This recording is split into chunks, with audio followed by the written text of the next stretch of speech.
En France, Bernard Tapie, en qui certains voient pas mal de points communs avec Berlusconi, le président de l'OM a repris aujourd'hui une nouvelle fois la route de Valenciennes pour une confrontation générale avec quelques-uns des protagonistes de l'affaire OM Valenciennes, avant d'être confronté directement cet après-midi avec Jean-Jacques Edly, son ancien joueur, sur le dossier de subornation de témoins.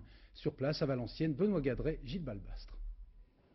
Bernard Tapie a ce soir le sourire du vainqueur. Certes, les 8 heures de confrontation menées par le juge Béfi ont été éprouvantes, mais le président de l'OM a des raisons d'être satisfait. Satisfait du témoignage de Jean-Jacques Edly, qui sur l'affaire de subornation de témoins a finalement changé d'avis. L'ex-joueur marseillais avait accusé Bernard Tapie d'avoir tenté d'acheter son témoignage en échange d'un nouveau contrat. Ce soir, coup de théâtre, il n'en est plus rien. Il a confirmé qu'il avait vu M. Tapie, mais que M. Tapie ne lui avait pas demandé de changer, d'avoir une autre version, de changer de version. M. Tapie ne lui a fait aucune proposition? Il ne lui a fait aucune proposition. C'est ce qui a été déclaré aujourd'hui. Non, c'est pas ce qu'il a dit au départ.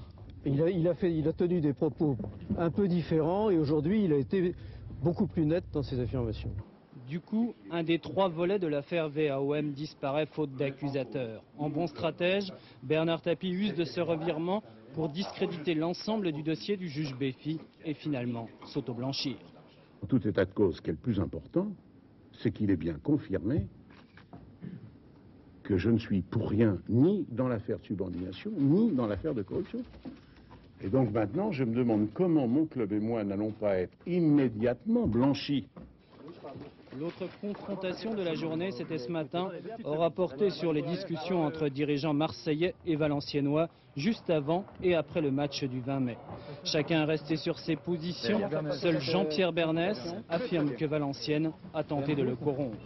Cette journée marathon est donc le dernier grand rendez-vous judiciaire de cette affaire VAOM. Ici, les temps ont changé, puisqu'on trouve même des Valenciennois pour acclamer Bernard Tapie.